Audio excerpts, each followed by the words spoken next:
Hey YouTube, how is it going? I hope all is well.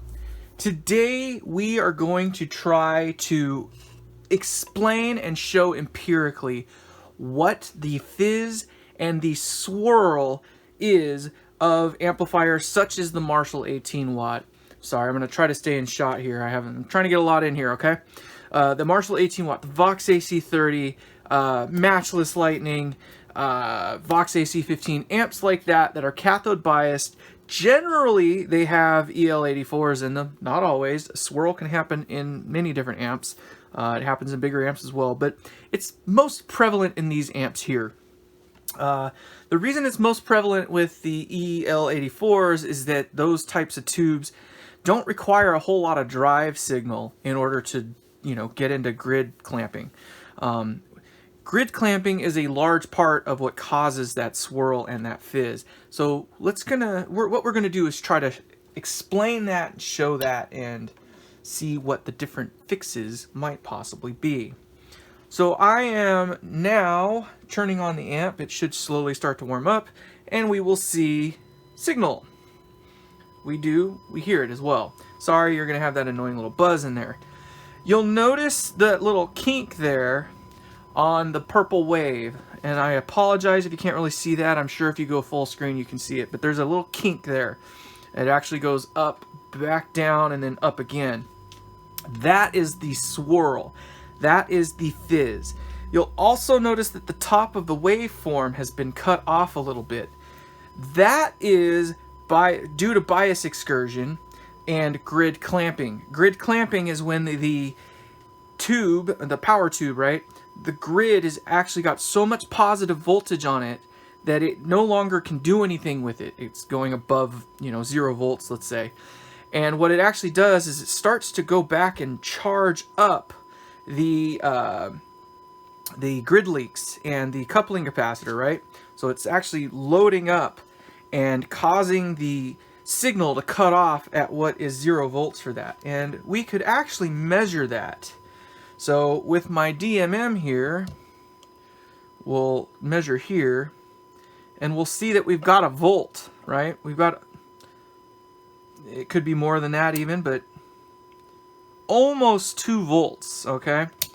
So almost 2 volts of drop built up across that resistor, which is to say that current is flowing the wrong way. That's why it is cutting off the top of the phase inverter. Just to give you a little bit of background on what's going on here, this yellow one here is showing the different phase inverters sides. So you'll notice here that it's shifted over 180 degrees.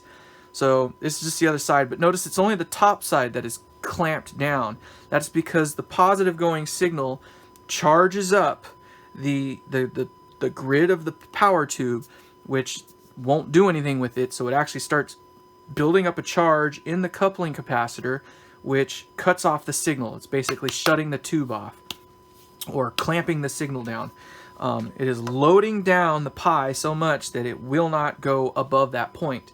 However, the power amp is still trying to amplify that, and what you see with that amplification is that kink in the purple line. That purple line is showing you the results of that bias excursion. Part of that is due to the fact that the bias of the amplifier is actually shifting, right? It's cooling down, so it's getting further into class B, which is part of that reason that it's like that. And then, of course, with the grid clamping alone, it creates a part of that swirl. There are a couple of different fixes for this. We can reduce the volume of the amplifier to make it so it goes away. And something interesting that you'll notice, I'm going to turn down the master volume. I'm not going to turn down the actual volume or gain. As soon as this signal starts to go flat, which is right around in there, you'll notice we still got some bias excursion, but we're no longer in grid cutoff. And I'll bet anything, if we measure, so I'm going to put this here, if we measure across our grid leak here, if it would hold still for me, we're not going to see any voltage. And we don't. So there's no voltage now going across our grid leak resistor. The reason being is because we're not in cutoff anymore. So it does not take much. Right now I've only kicked it back a little bit, We would still probably hear a little bit of swirl at this point. I would say right about there, the swirl would be gone. However, we still lose a bit of drive. We're still going to lose a little bit of that snot that we want to hear. So, what are the different ways to fix that? Let's turn off the amplifier so I can get rid of the ring. There's a few different ways. We can take this Zener diode here and we can place it across the cathode resistor. This Zener diode will clamp the voltage drop across this cathode bias resistor to a fixed voltage. Let's turn the amp back on and I'll kind of show you what I mean by that. So here's this. I'm going to put this guy on ground and we're just going to measure the voltage drop across this resistor. Across the cathode bias resistor.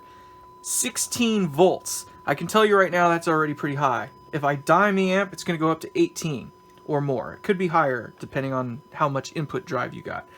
So 18 volts. But what is it supposed to be? If I turn the amp down, we've got 13 volts of drop across that. That is nominal bias, right?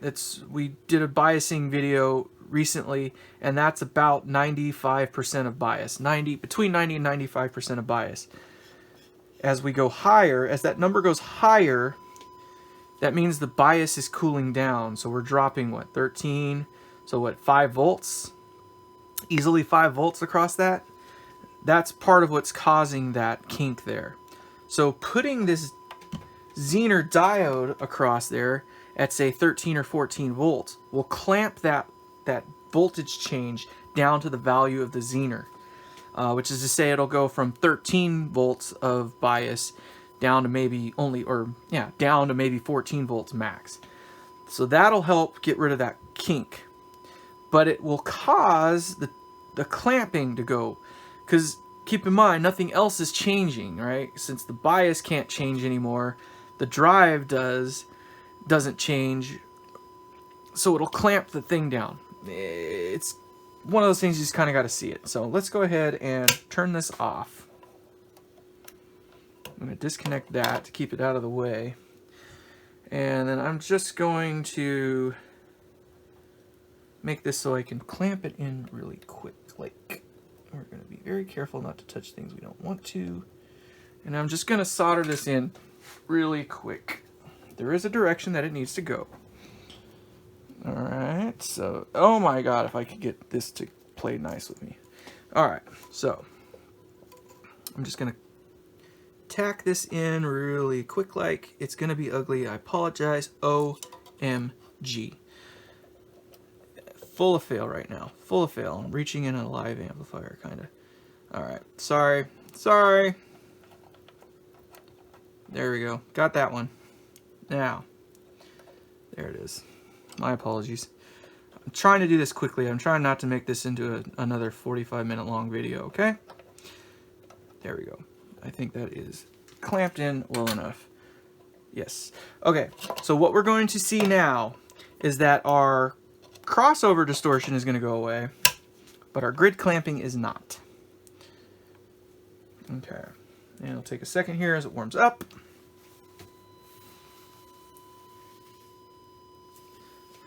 So it diminished greatly our crossover distortion, but it did not fix, unfortunately, it didn't make anything any better. But what we can see is that we've locked it down to 15 volts. Okay, so we've only gone up 2 volts as opposed to 5 or more. It could be more depending on the input signal, right? So another thing we're going to notice is that there's still going to be a voltage drop across this resistor. We've gone up. Now it's a 3 volt drop. Now keep in mind the reason that is because we're not dropping as much voltage elsewhere, which means we're loading up that grid even more, which is causing more of a voltage drop to occur. So we went from 1 volt or 1.8 volts up to 3. So it solves one problem to a degree. It doesn't diminish it completely, but it betters it elsewhere. So that is one fix to get this down. Obviously, you could just use the Zener to bias the amp if you really wanted to. You could put like a 12 volt Zener in there and it would bias the amp to 12 volts. It would not change at all. But as we know, that's not going to fix the problem. So let's add in solution number 2. So solution number 2 is the Paul Ruby mod. Now, the Paul Ruby mod is pretty simple. It is a resistor, a Zener and a regular diode connected cathode to cathode. The diode connects to your ground half and the Zener goes to your, what would be your input side, right? So let's go ahead and implement this real quick. I apologize, this is probably going to get kind of ugly for a second. Don't judge. I'm just trying to do this real quick in hopes that we can do some empirical studies here. And there's that. Okay, got that half in there. Don't do what I'm doing at home. I know you probably are going, oh my God, Luke, you're freaking crazy for reaching inside of an amp that had high voltages in it a moment ago. I am not as worried about it because I know where I'm touching, but I would say that if, you know, obviously use better judgment than I am. Okay, so now what we're going to do is get a little more solder on this guy. There we go, and we're going to push those down into the ground.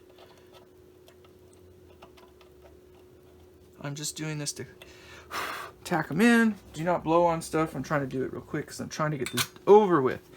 All right, I don't want to waste your time. I just want to show you why, what, how, when, all that jazz. Okay, so we're going to clamp there so we can still see the signal. Now what we're going to notice is that our wave is going to clamp on both sides. But our crossover distortion is going to go away completely. Now, why do we have clamping on both sides? The reason being is because this guy here is shutting off from either end our signal. So it's taking the bottom half and cutting it away, and it's taking the plus half and cutting it away. It works really well because we actually gain more output voltage. It actually increases our wattage output of the amplifier, while at the same time managing our crossover distortion. So right now we're still locked in at 15, and if I were to measure across our thing here, we still have 3 volts of excursion, but that is because it's dumping away that 3 volts, right? It's dumping away voltage to ground for us. It's getting rid of stuff that we don't need. So it's cutting off the bottom half and the positive half. Now what we're going to hear that as is just a clean signal. It won't have distortion anymore. So right there, it's still clean as we turn down the master volume, right? And it'll do the same thing as we turn down our normal volume as well. That's kind of why I don't like the Paul Ruby mod though. So I believe I'm using 9.1 volt Zeners right there. Obviously, if you go with a higher Zener voltage, it will just raise those points up. It's still going to cut off the bottom and the top portion of the wave. Part of the reason I don't like it is because it does chop the wave up like that. The reason that our voltage is higher, the reason we're still getting more output wattage, is because you spend more time at X voltage, right? So when the voltage comes down, it's only at that peak voltage for a few moments, right? And then it shoots up. Well, in this case, it comes down to X voltage and it holds. And as it holds there longer, that is what increases our average voltage time. So that's why this voltage here goes up. That purple that you see there is saying like 19, running out around 19 volts. So that is the RMS voltage that we're seeing here. I think that's putting this output at like 22 or 23 watts. So this is a solid 20 watt amplifier. It's supposed to only be 18. Now, without those two things implemented, it would be closer to, I want to say, I don't know, 19 or 20 watts or something like that. So we only lose a watt or two, which isn't worth a whole hell of a lot. So now let's introduce another fix. Something that is less invasive than this, but still kind of the same. Not the same, but kind of the same. It's more or less the same as turning down the voltage, or turning down the volume. I'm sorry, I'm going to do it again. I'm going to scare everybody as I dig around inside the amplifier, but it's okay. It's okay. No animals were hurt in the making of this. And me being an animal, I guess. Oh my god, if I could hold it still long enough. There we go. That's what I wanted. There's that. Let's get this side going here. There we go. All right. Now what we're gonna do? This is 180. I'm gonna go with 100K. Let me get 100K. I think 100K is gonna show this a little bit better. So I'm just gonna tack this 100K resistor in over the top here. Okay. And you're gonna be like, what the hell is that doing? For some of you that are smart, you're gonna go, oh, isn't that just the same thing as turning down the volume? And if you said that, you'd be very smart, because that is exactly what we are doing. But there's a reason that this works. So you're noticing here that I'm leaving that Zener in. So between these two, we're going to absolve probably most of the problem. So let's go ahead and clip this guy back on so we can see what's going on. Turn the amplifier back on. What do we got? So what we're going to notice this time is that the bottom is still going to stay the bottom. It's still going to clip the top, maybe. It did not. All right. So we are now at full volume, and you'll notice that we've gotten rid of most all of the crossover distortion, and we have no clipping on both sides of the thing. What we may notice is that there is no voltage drop. There is no voltage drop now. So this method here is essentially the same as turning the volume down a little bit. But it works a little bit differently, because instead of shunting signal away to ground and loading up the pi a little bit differently, right? Because you're loading up the pi when you dump stuff to ground. We're using common mode rejection in order to suck volume out. So it works the same, but not the same. We're still going to have quite a bit of distortion. We're still going to hear it as distortion, which you can see it's square wave on the output, right? It won't have quite the drive that would exist if we were to not have it. So obviously we know that we'd get more distortion if we had that not there. But the way it loads down the pi is different, or the phase inverter. And that's why this one works pretty well. So you'd say, oh, well, why doesn't everybody just do this? It works sort of the same. Now let's try one more thing. Let's try it without the Zener attached this time. I'm just going to lift one side of it this time, okay? Not going to go crazy. And if you don't mind coming on up, please. Thank you. Oh, of course, you got to keep it off the thing. There we go. So now we should start to see that we get some crossover distortion again. So we're going to see why that alone isn't enough to fix the problem. So now we're going to start to get some, let's see here. It's not as bad as I thought it was going to be, but you can see that we've increased the crossover distortion a little bit more. Now, whether or not we're going to hear that as fizz is debatable, but we can see here that our excursion, it's dropped a little bit. And it's basically just because we've essentially lowered the volume. So as you lower the volume more, the volume's, you know, the excursion goes down. So, you know, if you turn the, actually I don't even have to do that. I just hit the mute switch.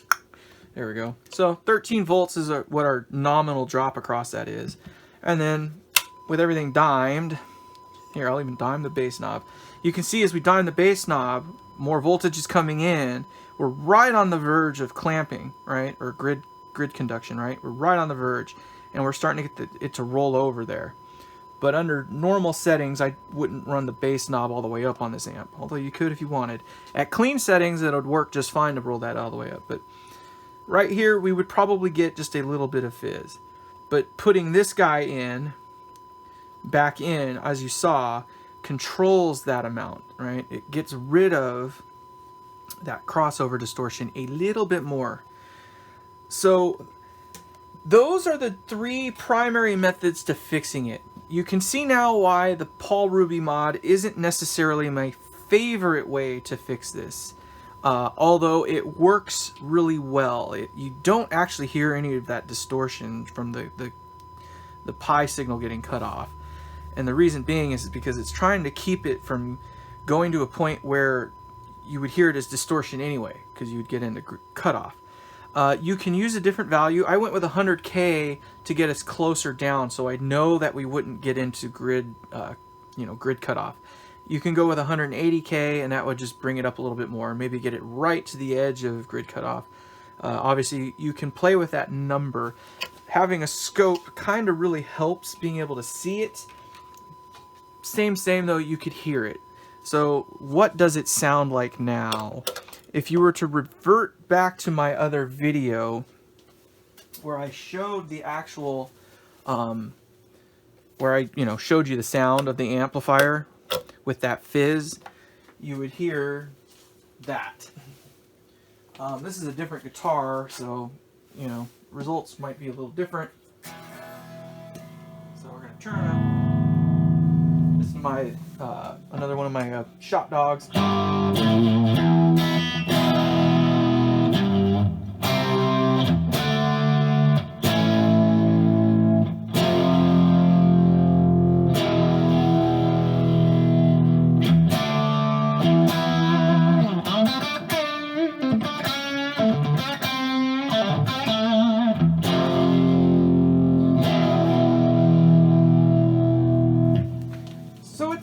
Just slightly. There's a little bit of fizz. Very little bit of fizz just over the top. So obviously we could probably go with a slightly higher or lower value if we wanted to. Or again, you just turn down the volume a little bit. That is why the Paul Ruby method works so well though, because it really does keep it from going so far into getting into grid conduction. It actually improves your output. Again, because it has a higher average number. We'll turn that down, my apologies. So right now we're sitting at,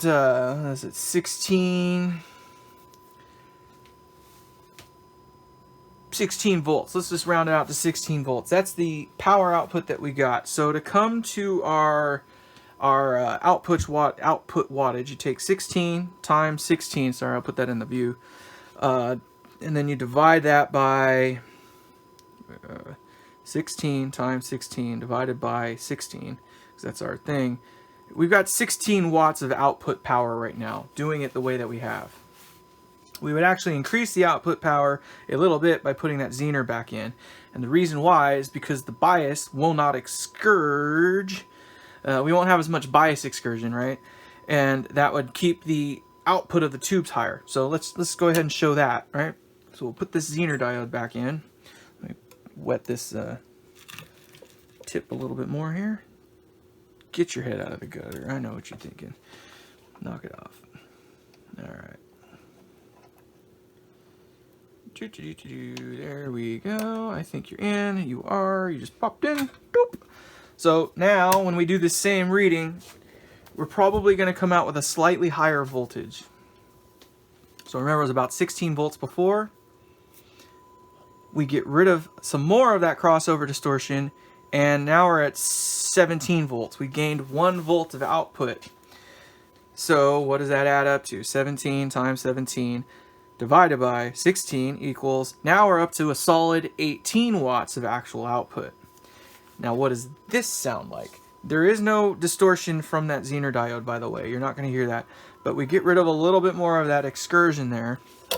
So let's hear what it sounds like now with that. If I can find the cord, plug it in. What we should notice is that a little more of the fizz starts to go away. That is the hope.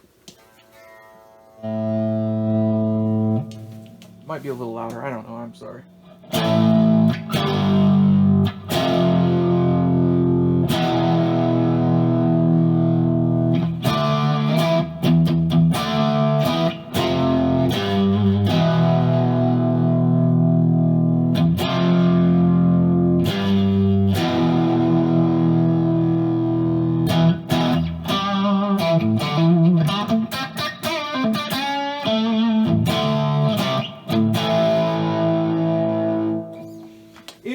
like right on the verge. Right on the verge. I would say that's an acceptable amount of swirl. Sorry, I did it again. I would say that's an acceptable amount of swirl. Again, it will swirl more if you drive it a little bit harder, but this is a way to, you know, do that without getting crazy with the Paul Ruby mod and still kind of keep a real signal on there. Obviously, if you were to go with a different value, you could go with, say, an 82K or whatever the hell, and that'll drive up your signal a little bit more, and obviously you'd have less volume, or you'd have more volume cut, so it would get rid of more. Or you can go with a higher value, say 150K, 180K or something, which would then reduce the amount of volume cut, which would increase your propensity for the fizz to, or swirl to occur. So that is what's going on. My suggestion, regardless of what way you want to fix the swirl, is to always use a Zener across the cathode resistor. Mainly to just control that bias excursion. That helps a lot in maintaining the output of the amplifier and taking out one of the variables that causes that rollover, that kink in the output waveform. And as you saw, we gained, you know, a couple watts worth of output. The Paul Ruby mod is a little bit of fake output, if you will, because it squares off the top and the bottom so much that, you know, it increases the average amount of voltage that is being amplified. And because it's increasing the average amount of voltage that's being amplified, it then therefore increases the RMS output of the amplifier, which gives it the appearance that, yeah, you've got 20 watts of output. Sure, you have a measurable 20 watts of output, but it's just because it's gone square wave so much. As you saw, it was a little bit flatter. We had less crossover distortion when we used the Paul Ruby mod. It is a very clever fix. The only reason I don't like it is because of what it does to the signal, though. So as opposed to grid conduction, where you saw it before, where it was starting to square off just the top, it is cutting the top and the bottom for us. So it's closing those in, which is keeping the tube from going into cutoff, or grid clamping, or blocking distortion, if you will, which reduces that bias excursion. We still get the 3 volts on the grid leaks that we saw there, but that is only because we're actually diverting voltage away to them. So as we measure it now, as you saw earlier, we don't get any of that voltage because there's none building up to charge the capacitors. So there's a couple of the different fixes. This way, I feel, is the most purest way, if you will, to get rid of the problem. It is kind of the same as turning down the volume, kind of, because it loads down the pi differently.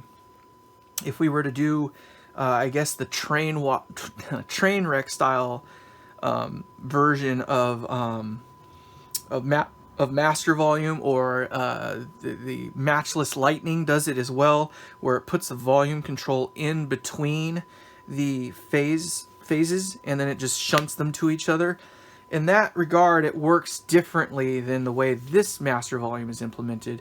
This master volume is working kind of in parallel, or in tandem, if you will, with the grid leaks. So the volume comes in and we're just shunting some of it away to ground, which is essentially what the grid leaks do. I think our effective actual grid leak value in this particular amp is something closer to 150, maybe a little bit higher, maybe 180 ohms, or 180 kilo ohms, excuse me. Because this thing is working over the master volume in this amp is working over the top of the grid leak resistors. So it essentially lowers the effective grid leak value, which actually does stave off some of that a little bit. If I were to remove the master volume altogether and just make it so it goes straight through like it normally would in another amplifier, we would just find that we'd go into grid clamping sooner. Or if I were to raise the value of the grid leaks to, say, 470K as opposed to 220, we would again just have a larger swing, right? The signal would be larger here, but we would just get a flatter top on the top because more of it is getting cut off due to grid conduction. So, which would then therefore also increase the crossover distortion that we see and hear. So this method here is essentially stealing the voltage using common mode rejection, which doesn't load down the pi as much, right? Because it works basically on phase as opposed to resistance to get rid of volume. So it doesn't load down the pot the same way, or pi the same way, which is great, which I think is a purer way to do it, but not the only way. Again, it is essentially the same as turning down the volume. So this is probably the method that I would go with in this particular amplifier, mainly because it's under control at this point, and I'm always looking for the simplest solution to solve the problem. This is a pretty simple solution, but it uses 4 components and you got to add them in, and I can go from 4 parts down to essentially 2 parts. I can cut it in half if you want to count the cathode, the Zener as part of one of the parts count to fix the problem. I think you should do that anyway, just as a way. Some people have referred to it as the Chuck H mod. He's on some of the other forums and whatnot. It's not his invention. It's been around for a long time. Obviously, it's pretty simple. It's an effective solution to solve a part of a problem, but it doesn't alone fix the problem. Now, what's interesting is that if you put this Zener in the other direction, it gets rid of all the crossover distortion, all of it, and you get no voltage drop across the thing because it's working in reverse, right? The tubes will still bias, believe it or not. They'll get right on the verge of red plating because you're essentially running the tubes at close to 100%, if not a little over 100%. Sounds amazing. Obviously, the amp won't last very long if you get that in the wrong direction. So if you do implement this, remember that the cathode, which is the black stripe on the Zener diode, it goes towards the input signal, not towards ground.